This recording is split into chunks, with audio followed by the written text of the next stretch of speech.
মার্শাদ পকেটে হাত ঢুকিয়ে হাঁটছে। আদিরার কথার জবাব দিচ্ছে না। আদিরা ভ্রু কুচকে হাঁটতে হাঁটতে মার্শাদের জবাবের অপেক্ষা করলো, কিন্তু মার্শাদের নীরবতা আদিরাকে হতাশ করলো।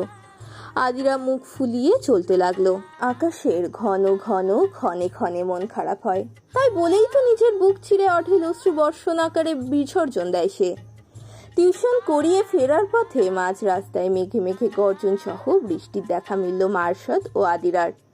মেঘের চিৎকার তো বহু পূর্ব থেকেই শোনা যাচ্ছিল, তবে আবহাওয়া যে এতক্ষণ থম মেরে থাকবে বুঝতে পারেনি। রিক্সা খুঁজছিল দুজনে। এখন দুজনে একটা দোকানের ছাদের নিচে আশ্রয় নিয়েছে। দুজনেই হালকা ভিজে গেছে। দোকানের টুলে বসে আছে দুজনেই। দোকানদার ছাড়া আর কোনো মানুষজন নেই দোকানে। একটা ছোটখাটো খাবারের দোকান। সেখানে পেঁয়াজি, আলুর চপ, বেগুনি, সিঙ্গারা, পুরি ও জিলাপি বিক্রি হয়। দোকানের সব খাবার শেষের পর্যায়ে, তবে দোকানিকে জিলাপি বানাতে দেখা যাচ্ছে। মার্শাদ ফোনের দিকে নজর দিয়ে কিছু একটা করছে, আর আদিরা দোকানির জিলাপি বানানো দেখে যাচ্ছে। আদিরা উঠে গিয়ে দোকানিকে জিজ্ঞেস করলো, চাচা, এই বৃষ্টির মধ্যে তো কোনো খরিদ্দার নেই আপনার, তাছাড়া রাত তো ভালোই হয়েছে, এখন জিলাপি ভাজছেন কেন? দোকানদার তার ক্লান্ত শ্রান্ত মুখশ্রীতে হাসির ফোয়ারা এঁকে বললেন, আমার ছোট মাইয়াটা জিলিপি অনেক পছন্দ করে। আমি রাইতের বেলা বাড়িতে গেলে ওর আমারে জড়িয়া ধইরা জিলিপির জন্য আহ্লাদ করে। বড় দুই ফোলা মাইয়ার পর আমার এই ছোট মাইয়া। বয়স তো আর কম হইল না আমার। এই বয়সে ছোট একটা মায়ার আহ্লাদ ফেলতে পারি না। তাই তো সব বিক্রি শেষে ওর জন্য জিলিপি ভাইজা লইয়া যাই। তো ওই মাইয়া ওর মায়েরে আমারে ওর ভাইয়েরে না দিয়া খায় না। বড় মায়ার তো বিয়া দিছি। আদিরার মনে হুট করে খুব সুখ সুখ কাজ করলো। সেও ছোটবেলা তার বাবার কাছে জিলাপির বায়না করতো অনেক। আদিরার বাবা দোকান থেকে ফেরার সময় অনেক খুঁজে পরিচিত দোকানে বলে হলেও জিলাপি আনতো। আদিরার চোখে হুট করে অশ্রুকণারা ভিড় জমাতে শুরু করলো। আদিরা দোকানিকে বলে, চাচা, আমার জন্য কয়েকটা জিলাপি বানাতে পারবেন? আমারও জিলাপি অনেক পছন্দের। বৃষ্টির মধ্যে খুব গরম গরম জিলাপি খেতে ইচ্ছা করছে। দোকানি কিছু একটা ভাবলেন। আদিরা দোকানিকে ভাবতে দেখে বলে, 1 পোয়া পরিমাণ দিলেই হবে, আমি মূল্য চুকিয়ে দিব, তাও মানা করবেন না। দোকানি আদিরার সরল মুখপানে তাকিয়ে আশ্বস্ত হাসলেন। তারপর বললেন, না গো মা, তোমার টাকা দেওয়া লাগবো না। আমি তো আমার মায়ার জন্য জিলিপি বানাইতেছি, আর তুমিও আমার মায়ার মতোই। এই কয়টা জিলিপির টাকা আমি নেবো না। আদিরা কিছুক্ষণ ভাবলো। দোকানি অনেকটা বয়স্ক, তাই আদিরা বিক্রি না হওয়া খাবারগুলো দেখে দোকানিকে বলল, তাহলে চাচা, আমি আপনার থেকে 5টা সিঙ্গারা, 5টা পুরি, 3টা আলুর চপ ও 3টা বেগুনি নিব। পেঁয়াজও তো নেই, আর জিলাপি ফ্রি। ওগুলোর টাকা কিন্তু নেবেন, হ্যাঁ? দোকানি হেসে আদিরার মাথায় হাত রাখলো। যে কয়টা করে প্রতিটা পদের খাবার সে আদিরা নিচ্ছে, তার প্রতিটাতে আরো 2টো করে অবশিষ্ট থাকবে আদিরার নেওয়ার পর। দোকানি সেগুলো তার মেয়ের জন্য নিয়ে যেতে পারবে। আদিরা যেহেতু সন্ধ্যার সময় বেরিয়ে এসেছে, তাই মেসে আর ভাত রান্না করা নেই। দুপুরে সকালে রান্নায় খেয়েছিল। একটু তরকারি আছে, যেটা সে গরম করে রেখে দেবে সকালের জন্য। কেনা খাবার সে রাতের খাবারের জন্যই নিবে। একা তো এতগুলো খেতে পারবে না। মার্শাদকে সে মনে মনে ট্রিট দিতে চাইলো। আদিরা মার্শাদের পাশে বসে একটু হালকা করে শব্দ করলো, কিন্তু মার্শাদের ভাবান্তর নেই। মার্শাদ কানে হেডফোন লাগিয়ে গান চালিয়ে বাহিরের দৃষ্টি নিবদ্ধ করে রেখেছে। আদিরা কিভাবে মার্শাদকে ডাকবে বুঝতে পারে না। গায়ে হাত দিয়ে ডাকবে নাকি অন্যভাবে। অতঃপর আদিরা চিন্তায় পড়ে গেল। কিছু একটা ভেবে আদিরা দোকানদারের কাছ থেকে খাবারগুলো প্যাকেট করে নিয়ে এসে মার্শাদের পাশে বসে প্যাকেটটা মার্শাদের সামনে বাড়িয়ে দিল। সামনে হুট করে প্যাকেট দেখে মার্শাদ কান থেকে হেডফোন খুলে আদিরার দিকে ঘুরে ভ্রু কুচকে তাকালো। মার্শাদের এহেন দৃষ্টিতে আদিরা থতমত খেয়ে গেল। আদিরা গলার স্বর খাদে নামিয়ে বলল, এখান থেকে কিছু খান। মার্শাদ ভ্রু কুচকে জিজ্ঞেস করে, কেন? আদিরা ভ্যাবাচাকা খেয়ে গেল। সে বলে, এমনি, আমি কিনেছি তো, আর আপনি সাথে আছেন, আপনিও তো আমাকে কত কত সাহায্য করেছেন, কিন্তু আমি আপনার জন্য কিছুই তো করিনি। একটু ভাজা পোড়া খাবার খেতে বলছি আর কি। মার্শাদ প্যাকেট থেকে একটা সিঙ্গারা নিয়ে বলল, ট্রিট দিচ্ছ? ট্রিট দিলে নিজের হাতে রান্না খাও, তাহলেই হবে। আর তুমি এতগুলো কিনেছো কেন? আমাকে খাওয়াতে? রাতের বেলা ভাজা পোড়া এত কে খাবে? আদিরা হেসে বলে, আমি মেসে গিয়ে আর রান্না করব না, আজকে এগুলোই খাবো। আর পরিমাণে বেশি কিনেছি যাতে দুজনেই খেতে পারি। দোকানদার চাচাকে জিলেপি ভাজতে দেখে তার কাছে জিলেপি কিনতে গিয়েছিলাম, তখন তিনি তার মেয়ের জন্য ভাজছেন বলে টাকা নেবেন না, তাই ভাবলাম তার বিক্রি না হওয়া কিছু খাবার কিনে নিই। বৃষ্টি না থাকলে এখন মনে হয় তিনি আরও কিছু বিক্রি করতে পারতেন। মার্শাদ হাসলো। এই সরল ও সাফ মনের মেয়েটার প্রতিটা কাজে সে মুগ্ধতা খুঁজে পায়। সঠিক কী কারণে মেয়েটাকে ভালোবাসতে শুরু করেছিল নিজেও বুঝতে পারে না সে। মনে হয় সব কিছুতেই ভালোবাসা খুঁজে পায়। মার্শাদ আরও কয়েকটা ভাজা পোড়া নিল, আদিরাও নিল। এরপর প্রতিটা একটা একটা করে আইটেম আদিরা প্যাকেটে পেঁচিয়ে ব্যাগে নিয়ে নিল। যা খেয়েছে তাতে তার পেট ভরে গিয়েছে, বাকিগুলো ভাবছে রুমমেটকে দেবে। আদিরা দোকানদারের কাছ থেকে গরম গরম জিলাপি নিয়ে মার্শাদকে দিল। মার্শাদ একটা জিলাপি হাতে নিয়ে দেখে আদিরা গরম গরম জিলাপি কত তৃপ্তি নিয়ে খাচ্ছে। মার্শাদ দেখলো জিলাপিগুলো এখনো অনেকটা গরম। মার্শাদ জিলাপি হাতে নিয়ে এক ধ্যানে আদিরার খাওয়া দেখছে। আদিরা খেতে খেতে মার্শাদের দিকে তাকিয়ে ওকে জিলাপি হাতে নিয়ে থাকতে দেখে ইশারা করে। তারপর মুখের জিলাপিটা শেষ করে বলে, আপনি খাচ্ছেন না কেন? গরম গরম জিলিপি অনেক মজা লাগে, খেয়ে দেখেন। মার্শাদ যেন কোনো একটা ঘোরে পড়ে গিয়েছিল। আদিরার মুখ নিঃসৃত শব্দ ঘোর থেকে বের হয়ে আসে। আদিরাকে উদ্দেশ্য করে বলে, কারো এত তৃপ্তি করে খাওয়া দেখে আমার মন এমনিতেই ভরে গেছে। তারপর মার্শাদও জিলিপি খেলো। আদিরা জিলিপি খাওয়ার মধ্যে এতটাই মজে ছিল যে কথার অর্থ বোঝার চেষ্টা করলো না। এদিকে বৃষ্টির তেজ থেমে এসেছে। ঘড়ির কাঁটায় 9:30টার একটু বেশি বাজে। 10টার মধ্যে মেসে ও হোস্টেলে ঢুকতে হবে। আদিরা ও মার্শাদ দুজনেই হন্তদন্ত হয়ে ছুটছে নিজ নিজ গন্তব্যে। কয়েকদিন পর ভার্সিটির ছুটি শেষ। শূন্য ক্যাম্পাস আবারও মুখরিত ছাত্রছাত্রীর কলরবে। আজ বেশ অনেক দিন পর মাহির, ইন্তি, সাবিহা ও আদিরার দেখা। 4জন ক্লাস শেষে কদম গাছের কাছে গেছে। আজ ছবি আঁকবে না, তবে আজ ওরা কদম গাছের নিচে প্লাস্টিকের কিছু একটা বিছিয়ে একসাথে খাবার খাবে। আদিরা বেশি করে ডাল, সবজি ও ভাজি করে এনেছে, আর রুটি পরোটা ওরা হোটেল থেকে কিনে এনেছে। আদিরারা 4জন হেসে মজা করে খাচ্ছে, তখন সেখানে মার্শাদরা সবাই হাজির হয়।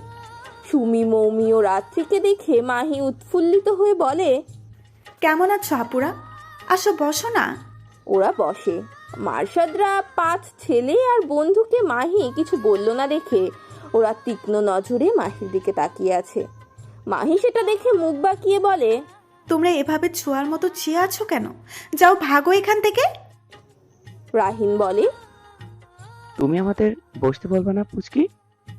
মাহি রাহিনের কথা শুনে চোখ ছোট ছোট করে বলে, না না, আমাকে তুমি পুস্কি বলো কেন?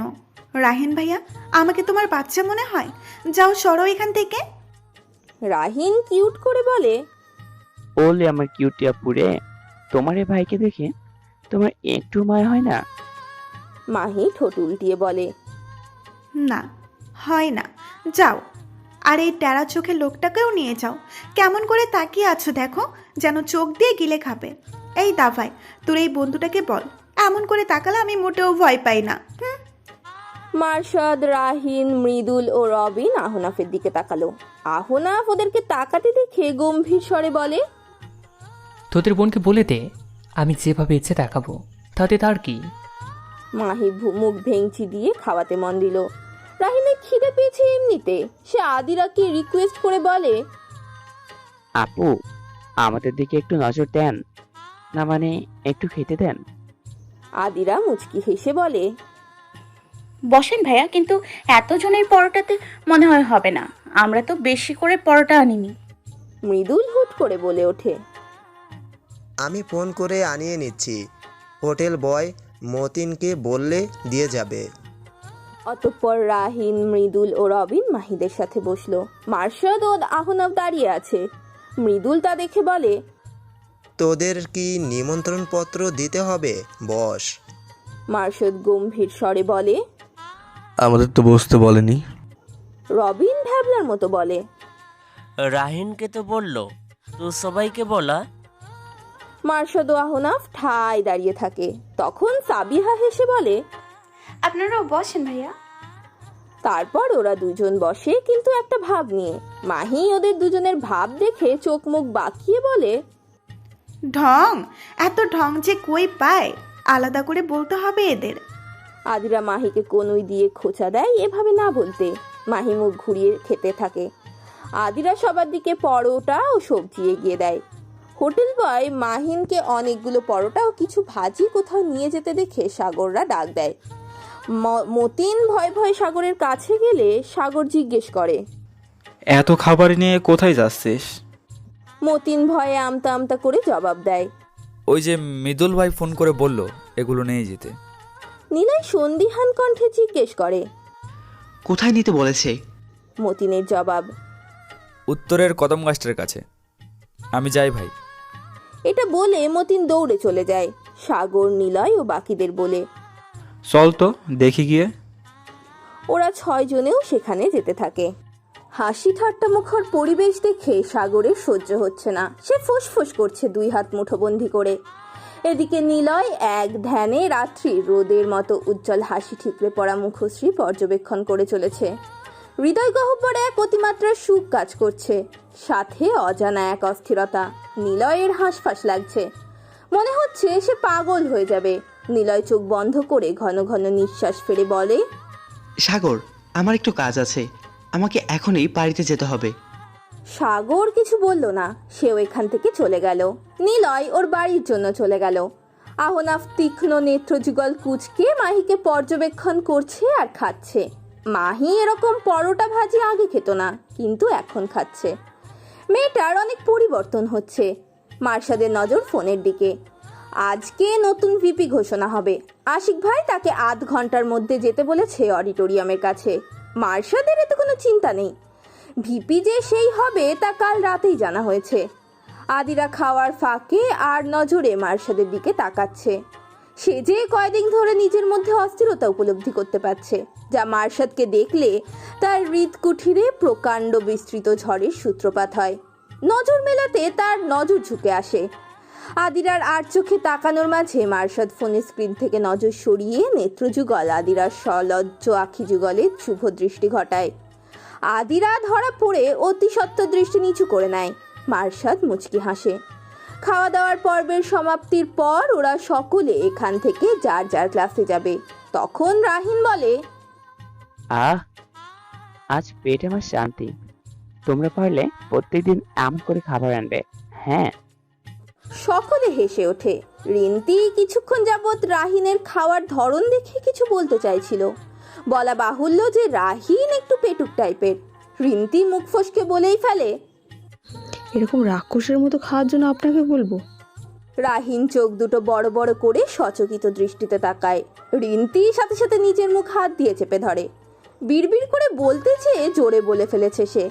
রিন্তি ব্যাপারটা ঘুরাতে আদিরাকে তাড়া দিয়ে বলে, এই জলদি চল, নোট করতে হবে, আর ক্লাসও তো শুরু হয়ে গেছে, চল চল। রিন্তি সবার আগে সেখান থেকে সটকে পড়ে। রাহিন আহনাফদের দিকে তাকিয়ে ঠোঁট উল্টায়। মৃদুল হেসে রাহিনের পেটে খোঁচা দেয়। নিলয় নিজের বাড়িতে গিয়ে দরজা বন্ধ করে হাঁপাচ্ছে। তার বাড়ি থেকে ইউনিভার্সিটির দূরত্ব 1.5 ঘন্টার মতো। তাও সে সেকেন্ড ইয়ারের শেষে হোস্টেল নিয়েছে। তারপর থেকেই সে সাগরের সাথে অতিমাত্রায় মিশতে মিশতে বদলে গেছে। আগেও ফ্রেন্ডশিপ থাকলেও সে বর্তমানে নিলয়ের মতো ছিল না। সাগর কলেজ থেকেই ঝামেলাতে জড়ানো স্বভাবের, তবে নিলয় তার ঠিক উল্টোটা। কিভাবে যে সঙ্গদোষে খারাপ পথে ধাবিত হলো সে কয়েকদিন ধরে সেটাই উপলব্ধিতে আছে। তার হুট করে এই উপলব্ধির কারণ তার বোন নিহা। ছুটির মধ্যে একদিন রাত 3টে বাজে। নিহার রুমের বাইরে দিয়ে পানি খেতে যাওয়ার সময় নিহার ফিস ফিস কণ্ঠে কথার আওয়াজ পায় সে। নিহা একটা ছেলের সাথে প্রেম করে, আর ছেলেটার জন্য এই রাত 3টে বেজে গেছে। সে এই সময়ও জেগে হেসে হেসে কথা বলছিল। নিলয়ের তখন মনে পড়লো রাত্রিও তার সাথে এভাবেই কথা বলে। রাত্রিও তার বোনের মতো আশায় বুক বাঁধে। তাহলে সাগরের কথায় রাত্রির সাথে ধোকা খেলাটা তো ঠিক নয়। তখন সে কী সব ভাবতে ভাবতে রাত্রির সাথে 2 দিন যোগাযোগ করেনি, ফোন বন্ধ করে রেখেছিল। তৃতীয় দিন ফোন অন করে রাত্রির খানেকের বেশি মেসেজ ও মিসড কল দেখে তার বুক ধক করে ওঠে। কেন সে নিজেও জানে না। সে রাত্রিকে তৎক্ষণাৎ ফোন করলে রাত্রি কেঁদে কেঁদে কথা বলে। তারপর থেকেই সে রাত্রির প্রতি নিজেকে অনেক দুর্বলতা বুঝতে পারে। নিলয়ের মাঝে মাঝে মনে হয় যদি তার বোনকেও কেউ এভাবে কষ্ট দেওয়ার পরিকল্পনা করে থাকে। এক ভীতু মনের ভাই সে। নিজের সদ্য কলেজ পড়ুয়া বোনকে নিয়ে তার ভয়ের শেষ নেই। পৃথিবীর প্রতিটা ভাই যদি সময় থাকতে থাকতে তার বোনের সাথে নিজের প্রেমিকা বা স্ত্রীর মানসিক অবস্থার তুলনা করে, তাহলে সমাজ সুস্থ হতে খুব বেশি সময় লাগে না। শ্রাবণ মাসের আর 2 দিন বাকি। আজ সারাদিন গুড়ি গুড়ি হালকা বৃষ্টি হচ্ছে। বৃষ্টির হালকা ছাট গায়ে লাগলেও তার অতিমাত্রায় কম। ভার্সিটি ছুটির পর আদিরা টিউশনে যাচ্ছে। সে রাতের টিউশনটার 2 দিন থেকে বিকেলে পড়ায় সেটাতেই। আদিরা সামনের দিকে হাঁটতে হাঁটতে তার মনে হচ্ছে তার পেছনে কেউ আসছে। আদিরা পেছনে ঘুরে দেখে এক ছোট্ট বাচ্চা মেয়ে, 1 হাত ভর্তি কদম ফুলের গুচ্ছ আর এক হাতে একটা ডালা, যেটাতে কাঠগোলাপ ও বকুল ফুলের সমাহার। আদিরা এত সুন্দর ফুল দেখে হাঁ করে তাকিয়ে রয়। আদিরাকে অবাক করে দিয়ে বাচ্চা মেয়েটা আদিরার কাছে এসে কদম ফুলগুলো আর ফুলের ডালাটা দেয়, তারপর দৌড়ে চলে যায়। আদিরা এই কাণ্ডে অবাক হয়ে তাকিয়ে রয়। ডালাটার উপর এক শুভ্র রঙের কাগজ প্রজাপতির মতো করে শেপ করা আছে। আদিরা কাগজটা হাতে নিয়ে খুলে দেখে